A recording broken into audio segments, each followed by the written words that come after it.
নমস্কার, বাংলা বাজারে সবাইকে স্বাগত। শুরু করছি মতামত। আমি অনিকেত চট্টোপাধ্যায়।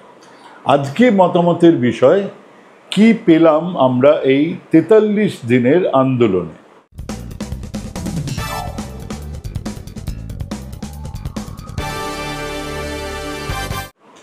সেই ছোটবেলা থেকেই প্রতীক্ষাতে অভ্যস্ত আমি। এই পুজোর আগেই প্রবাসী আমরা হাঁ করে বসে থাকতাম কিশোর ভারতী পুজো সংখ্যার জন্য। বড় হয়ে আরো কত প্রতীক্ষায় কেটেছে কত কাল। সংবাদ দুনিয়াতে ঢুকে বুঝেছি নেতা নেত্রীরা যাকে বলে ল্যাজে খেলানোতে দড়।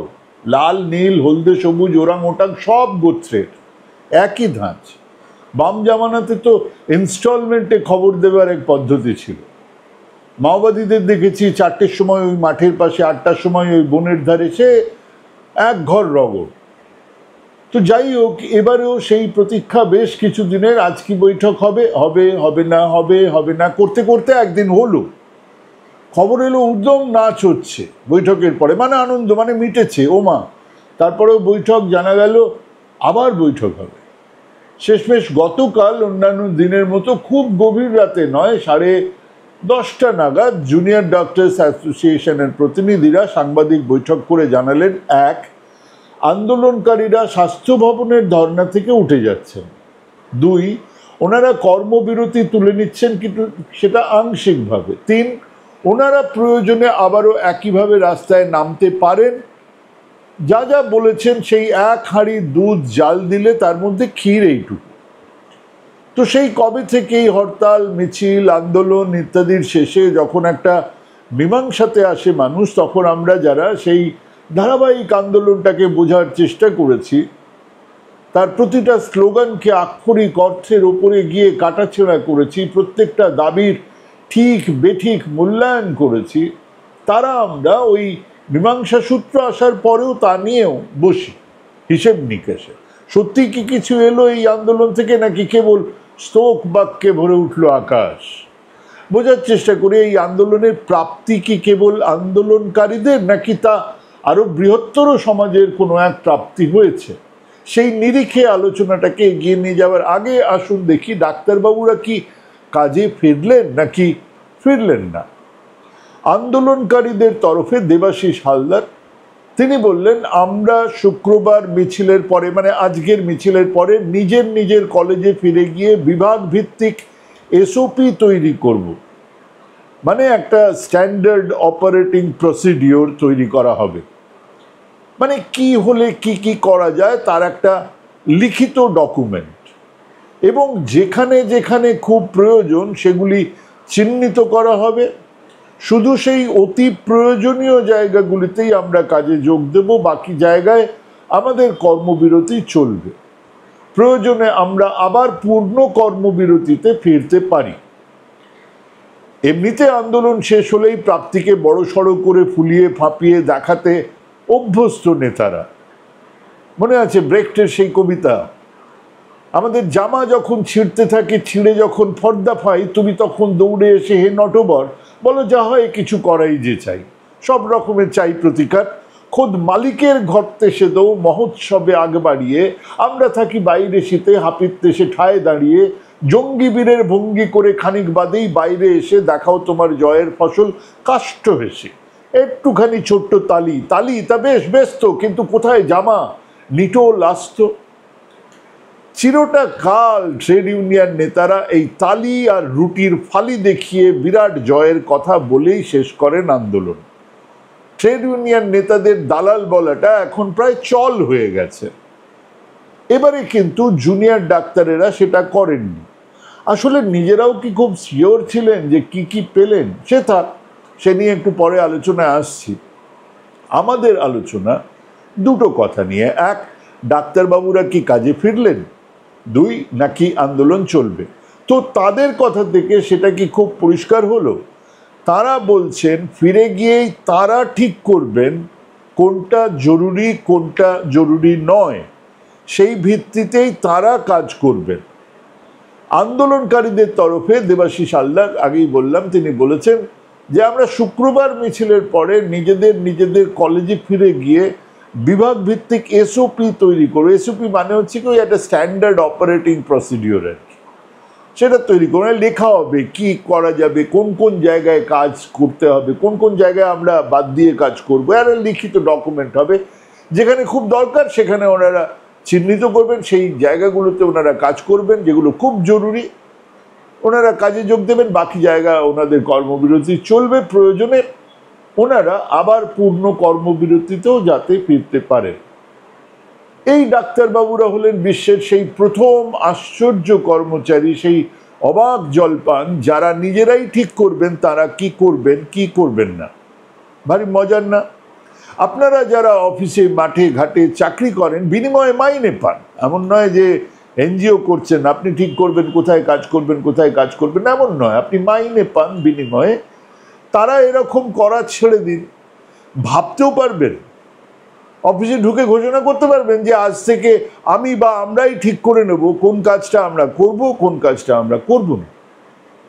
তাদের সেই এসওপি অনুযায়ী হাসপাতালের বাইরে আপনাকে স্ট্রেচারে শুয়ে থাকলেই হবে না, আপনাকে হয়তো এক নির্দিষ্ট ডেসিবেলে গলা তুলে চিৎকার করতে হবে, যা শুনলে পরে হয়তো ডাক্তারবাবুরা তাদের স্ট্যান্ডার্ড অপারেটিং প্রসিডিওর অনুযায়ী সেটাকে জরুরি মনে করে আপনার চিকিৎসা করতে আসবেন। বা আপনার গলাতেই যদি সমস্যা থাকে তাহলে তো আপনাকে রুদালি ভাড়া করে নিয়ে গেলে সম্ভবত আবার সেই অপারেটিং প্রসিডিওর মিলে গেলে ডাক্তারবাবুরা সাড়া দেবেন।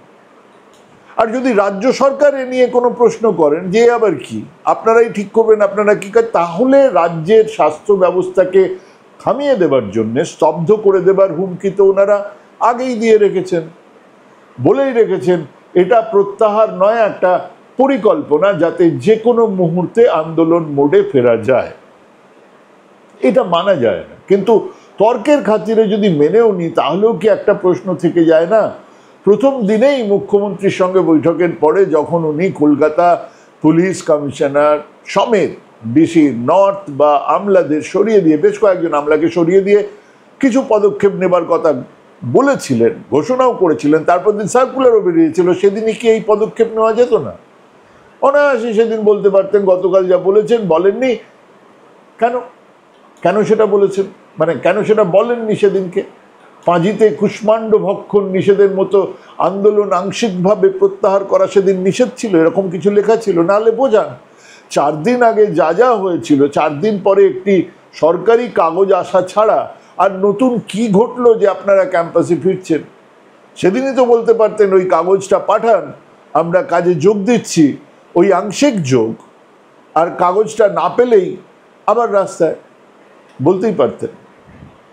মোদি যোগী সরকার ছেড়েই দিন, জ্যোতি বসু বুদ্ধ ভট্টাচার্যের সরকার হলেও সুটিয়ে লাল করে কাজে ফিরিয়ে দিত, ইতিহাস তাই বলছে। তাহলে এই সরকার পারল না কেন? এই সরকার বিরাট মহান কিছু তো না, এই সরকারও তো সরকার। এমনিতেই আগে একদিন আলোচনা করেছিলাম যে গণ আন্দোলন ম্যানেজ করে নেব, লাঠিগুলি চালাবো না, এটা এই সরকারের একটা নীতি বটে। কিন্তু শুধু তাই নয়, অসম্ভব দুর্নীতি আর চোরেদের এই সরকারের নিজস্ব কিছু বাধ্যবাধকতাও আছে। যেদিকে চোখ মেলবেন সেই রাশি রাশি ভাড়া ভাড়া দুর্নীতির কেচ্ছা হু হু করে বেরিয়ে আসবে, কেবল টোকা দেবার যা দেরি। আজ যা বার হচ্ছে শাস্তে তা সর্বত্র আছে, টোকা পড়লেই তা বেরিয়ে আসবে। কাজেই সেই মরালি নৈতিকভাবে এক দুর্বল সরকারের গায়ের জোর ফলানোর জায়গাটিও নেই। যে শ্রেণীর মানুষজনদের তারা সার্ভ করছেন, যাদের ভোটে তারা মসনদে, তারা তো আছেন কোনো আদর্শের ভিত্তিতে নয়, তাদের জন্য কিছু কাজ হয়েছে, তাদের স্বার্থে সরাসরি ঘা পড়েনি, আর এক বিরাট ডাইরেক্ট বেনিফিশিয়ারি ওই তাদের মধ্যেই আছেন যারা এই সরকারকে সমর্থন করেন, যাদের ভিত্তিতে এই সরকার চলে। কিন্তু এই সরকারের বিপদ দেখে তারা হু হু করে রাস্তায় নেমে সরকারের পক্ষে দাঁড়াবেন তেমনটা কিন্তু হবে না, বা তেমনটা করার মেকানিজমও এই দল বা সরকারের নেই। কাজেই তারা অসহায় হয়েই শুনছেন, টার্ম ডিক্টেট করছেন অন্যরা, অন্যায়ভাবেই করছেন এই ডাক্তারবাবুরা। আমরা ঠিক করব আমরা কি কাজ করব, কতটা করব, যদি তার বিরোধিতা হয় তাহলে স্তব্ধ করে দেব স্বাস্থ্য ব্যবস্থা। ওনারা জানেন, ভালো করেই জানেন, উচ্চবিত্ত উচ্চ মধ্যবিত্তদের এসবে কিছু যায় আসে না, তারা এ রাজ্যে চিকিৎসা না পেলে অন্য রাজ্যে গিয়ে চিকিৎসা করিয়ে আসবেন। জ্বালা আর যন্ত্রণা তো ওই ওই মানুষজনদের নেই, সেটা তো আছে ওই নেই রাজ্যের বাসিন্দাদের, যাদের জন্য কমিউনিটি হেলথ সার্ভিসের কথা বলা হয়, ফ্রি হেলথ সার্ভিসের কথা বলা হয়। সেসব কথা অবশ্য এখন রূপকথা। তো চলুক, এরকম চলুক। কিন্তু এই 43 দিনের আন্দোলন, এই ধর্ষণ আর হত্যা, এত মানুষের আবেগ আর রাস্তায় নামা, সেগুলো তো ফালতু নয়। ইনফ্যাক্ট ইতিহাসে সবকিছুরই একটা মূল্য থাকে। হয় তা শেখায় কোনটা করা উচিত, না হলে তা শেখায় কোনটা করা উচিত নয়। অনেক প্রাপ্তি এই 43 দিনে, তার কিছুটা আজকের আলোচনাতে আনার চেষ্টা করব। প্রথম যা প্রাপ্তি তা হলো দেওয়ালে পিঠ ঠেকতে ঠেকতে মানুষ একটা সময়ে রুখে দাঁড়ায়, এক স্বতঃস্ফূর্ত আবেগ তৈরি হয়। হঠাৎই অ্যাড্রেনালিন নর অ্যাড্রেনালিন ক্ষরণ বাড়ে, মানুষ রুখে দাঁড়ায়। একাধবার নয়, বহুবার এই ঘটনা ঘটে। অনেক সময় খুব তাড়াতাড়ি শাসক তাকে ম্যানেজ করে ফেলে চটপট। আমরা তিয়েনানমেন স্কোয়ারের ঘটনাও দেখেছি, চায়না ম্যানেজ করে ফেলেছিল, খুন করে হোক গুলি করে হোক যেভাবেই হোক ম্যানেজ করেছিল। মাঝে মধ্যে কেলো করে বসে, তখন তা বাড়তে থাকে। আর তার সঙ্গে যদি কোনো ভেস্টেড ইন্টারেস্টের স্বার্থ মিলে যায় তাহলে তো সোনায় সোহাগা। আমরা বাংলাদেশ দেখেছি। খেয়াল করুন, এনআরসি বা সিএ এর দিনগুলোতে দেশ জোড়া মিছিল, তার সঙ্গে বিরোধী দলগুলোর সঙ্গত। সরকার এদিক সামলাতে ওদিকে নাজেহাল হয়ে যাচ্ছিল। ভাগ্যিস, মানে সরকারের জন্য ভাগ্যিস করোনা এসে গেল, না হলে মানুষ সেদিনকেই ক্রোনোলজি বুঝিয়ে দিত। তারও আগে নন্দীগ্রাম সিঙ্গুরের সময়ও আমরা এই জিনিস দেখেছি যে সরকার 235 আসন নিয়ে ক্ষমতাতে এলো 2006-এ, সেই সরকার 2009 থেকে লেমন ডাক অথর্ব হয়ে গেছিল। কিন্তু তফাৎ তো থাকে। এবারে তফাৎটা হলো এক বিরাট উচ্চবিত্ত উচ্চ মধ্যবিত্ত মধ্যবিত্ত নাগরিক মানুষদের স্বতঃস্ফূর্ততা, যা আগে ছিল না। এক বিশাল মহিলাদের পার্টিসিপেশন, যা আগে দেখা যায়নি। এবং এরই সঙ্গে আবার গ্রামীণ গরিব শহুরে বস্তি মানুষদের আন্দোলনে না নামা, সেটাও একটা ঘটনা। তাদের পার্টিসিপেশন না থাকা, কারণ আন্দোলনটা শুরুই হয়েছে এক এলিট কনসেপ্ট থেকে, রিক্লেম দ্য নাইট, রাত দখল করো, দিন বদলাও ইত্যাদি। বনাম আপনার জমি কেড়ে নেবে, সরকার কেড়ে নেবে, যে অভিঘাত তৈরি হয় তা তাদেরকে সেদিন মাঝমাটি এনে ফেলেছিল। এবারে সেভাবে তারা আনেননি। তাহলে প্রথম প্রাপ্তি হলো এক নারীর ধর্ষণ হত্যাকে সামনে রেখে নাগরিক মানুষের স্বতঃস্ফূর্ত আন্দোলন। তৃণমূলকে ভোট দিয়েছেন, তৃণমূলের সমর্থকরাও নেমেছিলেন 14 তারিখ রাতে রাস্তায়। সেদিন যদি তৃণমূল নেতারা মন্ত্রী শান্তিরা নেমে পড়তেন, ছবিটা অন্যরকম হলেও হতে পারত। নামলেন না কেন?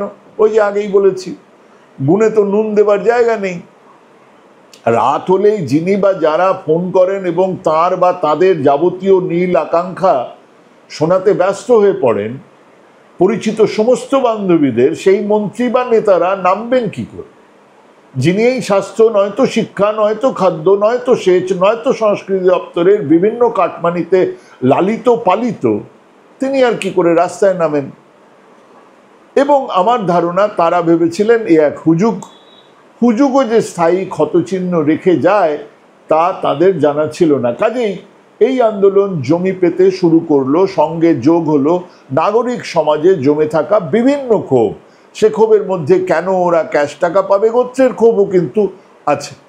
ক্ষোভ মানেই তা জায়েজ, তাও তো নয়। দ্বিতীয় প্রাপ্তি হলো স্বাস্থ্য ব্যবস্থার কঙ্কালটা একেবারে চোখের সামনে এসে দাঁড়ালো।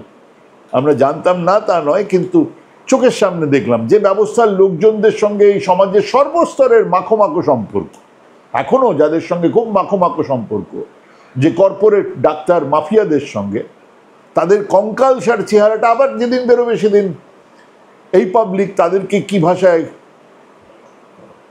সম্বোধন করবে সেটা তখন দেখা যায়। যে ব্যবস্থার লোকজনেরা পুরস্কৃত হয়েছেন এই স্বাস্থ্য ব্যবস্থা, খালি নয়, যাদের বিরুদ্ধে একটা অভিযোগও এই সংবাদ মাধ্যম এর আগে তোলেনি, তারা হঠাৎ লক স্টক ব্যারেল ভিলেন হয়ে গেল। এই সংবাদ মাধ্যম থেকেই আমরা জানতে পারলাম উত্তরবঙ্গের পাহাড়, চা বাগান, হোমস্টে জানলাম সেখানে এক লবি আছে যারা নাকি এই দুর্নীতির চূড়োয়। জানালেন কারা? সাংবাদিকরা, জানালো সংবাদ মাধ্যম। যেদিকে তাকাও সেদিকেই চোর, কিন্তু আমাদের সংবাদ মাধ্যম, সাংবাদিকেরা জানতোই না। নাকি জানতো? তাদেরও বখরা আছে, নিশ্চয়ই আছে। এ দফা বের হলো না, পরের দফাতে তাও নিশ্চিত বার হবে। কোন সংবাদ মাধ্যমের মাথায় মানুষটার 40টা গাড়ি চলে নবান্নতে, সেসব খবরও তো আসবে। তো যাই হোক, স্বাস্থ্য ব্যবস্থার পচা গলা শরীরটা আমাদের সামনে এসে দাঁড়িয়েছে, কাটিসি একটা ধর্ষণ, একটা হত্যা। 3 নম্বর প্রাপ্তি হলো মানুষের মধ্যে, বিশেষ করে নাগরিক সমাজের মধ্যে ভয়ের আড়টা ভেঙে গেছে।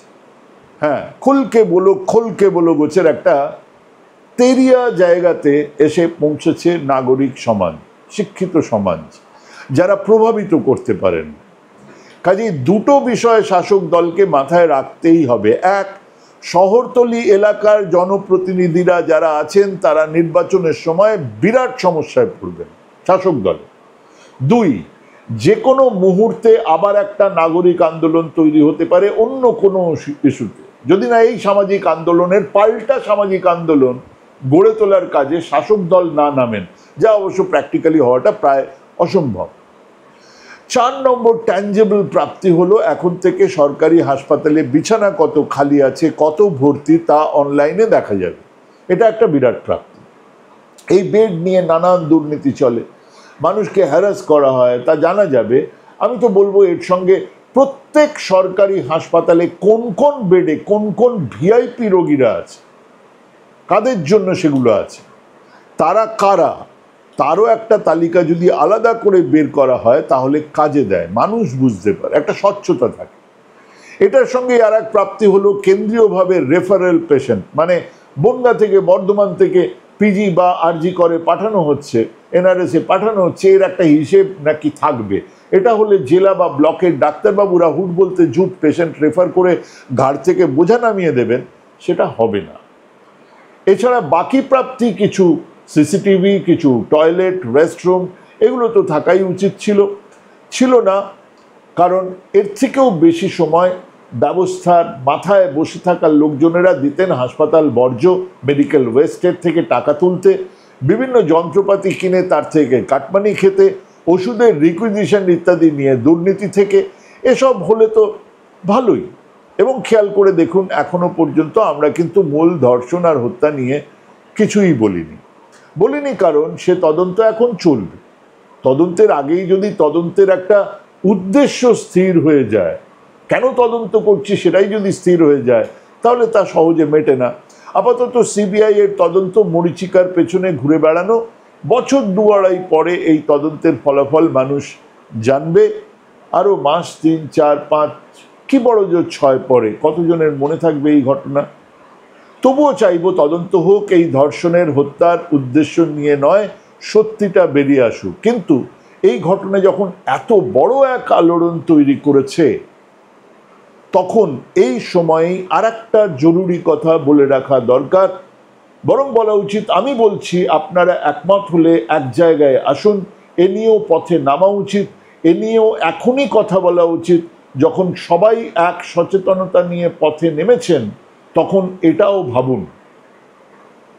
আমরা কথা তো বলছি স্বাস্থ্য ব্যবস্থা নিয়ে, তো সেই স্বাস্থ্য ব্যবস্থায় চিকিৎসকেরা পথে, তারা তাদের বেশ কিছু জায়েজ দাবি নিয়ে, ডিমান্ড নিয়ে পথে নেমেছেন। না, তাদের পদ্ধতি নিয়ে আমার ভালো লাগেনি, এখনো মানছি না তাদের এই একতরফা কথাবার্তা বা ডিসিশন।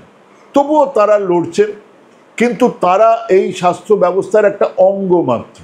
সব থেকে বড় স্টেক হোল্ডার তো আমরা যারা চিকিৎসার জন্য যাই। আমাদের ট্যাক্সের পয়সাতে চিকিৎসকদের মাইনে হয়, আমাদের ট্যাক্সের পয়সাতে হাসপাতাল বিল্ডিং তৈরি হয়, আমাদের ট্যাক্সের পয়সাতে মেডিকেল কলেজ চলে, একজন ডাক্তার তৈরি করতে আমাদের পয়সা খরচা হয়। এবং এই স্বাস্থ্য ব্যবস্থার সব থেকে বড় স্টেক হোল্ডার আমরাই এই ব্যবস্থার পিরামিডের সবচেয়ে তলায়। আমরাই চিকিৎসা, তার আনুষঙ্গিক খরচ নিয়ে আমরাই চিন্তিত, কেবল নয়, আমরা শঙ্কিত, ভীত। প্রত্যেকটা মানুষ আতঙ্কে থাকেন, একটা বড় অসুখ হলে তার কি হবে। প্রতিদিন ওষুধের দাম বাড়ছে, প্রতিদিন বিভিন্ন টেস্টের দাম বাড়ছে, প্রতিদিন ডাক্তারবাবুদের ফিস বাড়ছে, ভুল চিকিৎসা হচ্ছে, তার খবরও প্রতিদিন আমরা পাচ্ছি। সরকারি হাসপাতালে গেলে চিকিৎসা পাওয়া যাচ্ছে না, ওষুধ কিনতে পয়সা খরচা হবার কথা নয় কিন্তু খরচা হচ্ছে, বিভিন্নভাবে লুটমার চলছে এবং সেটার ভুক্তভোগী কিন্তু আমরা। আজ যাক ডাক্তারবাবুরা তাদের সুরক্ষার জন্য লড়ছেন, ভালো করছেন, নাগরিক সমাজ আপনাদের সঙ্গে আছে, তাদের সঙ্গে আছে। এবার আমাদের লড়াইটাও লড়তে হবে। আমাদের একটা ভুল চিকিৎসার মৃত্যুর জন্য ওই সিবিআইকে দিয়েই তদন্ত করতে হবে কারা দায়ী। যারা অতিরিক্ত ফিস দাবি করছেন সেই ডাক্তারদের বিরুদ্ধে আমাদেরও রাস্তায় নামতে হবে। চাষিদের সবজির দাম সরকার বেঁধে দিতে পারে, মুরগির দাম সরকার বেঁধে দিতে পারে, কিন্তু ডাক্তারদের ফিস কেন বেঁধে দেবেন না? সেই সব ডাক্তারবাবুরা যারা ডায়াগনস্টিক সেন্টার থেকে কমিশন খান তা বন্ধ করতে হবে, সেগুলোরও তদন্ত করাতে হবে, সিবিআইকে দিয়ে দরকার। মেডিকেল রিপ্রেজেন্টেটিভদের দেওয়া গিফট আর বিদেশ ভ্রমণের সুবিধাগুলো বন্ধ করার দাবি তুলতে হবে আমাদের। আর এর জন্য এরকম আন্দোলনই গড়ে তুলতে হবে, রাস্তায় বসে থাকতে হবে সারা রাত। হ্যাঁ, reclaim the night for health, স্বাস্থ্যের জন্য রাস্তা দখল করবো এবার আমরা। ওনাদের জন্য আমাদের ট্যাক্সের পয়সা খরচা হয়, এবারে সেই পয়সার হিসেব আমাদেরও বুঝে নেওয়া উচিত। ওনারা যদি কথায় কথায় স্বাস্থ্য ব্যবস্থাকে স্তব্ধ করে দেওয়ার হুমকি দেন, তাহলে আমাদেরও হাতে সেই অস্ত্র থাকা উচিত। দুদিকের ন্যায় চাই তো, ডাক্তারবাবুরা যা যা চাইছেন সব কটাতে সমর্থন দিচ্ছি আমরা, কিন্তু আমাদের কথাও তো বলতে হবে। আফটার অল স্বাস্থ্য ব্যবস্থা তো রোগীদের চিকিৎসার জন্য। পেটে গজ পুরে রেখে সেলাই করে পার পেয়ে যাবেন তা তো হতে দেওয়া যায় না। এবারে সেই আন্দোলনটাও হোক, এবারে রাস্তায় নামি আমরা সকলের জন্য স্বাস্থ্যের দাবিতে। কারা আছেন সঙ্গে আসুন জানান। আপাতত এখানেই শেষ করছি, ভালো থাকবেন, নমস্কার।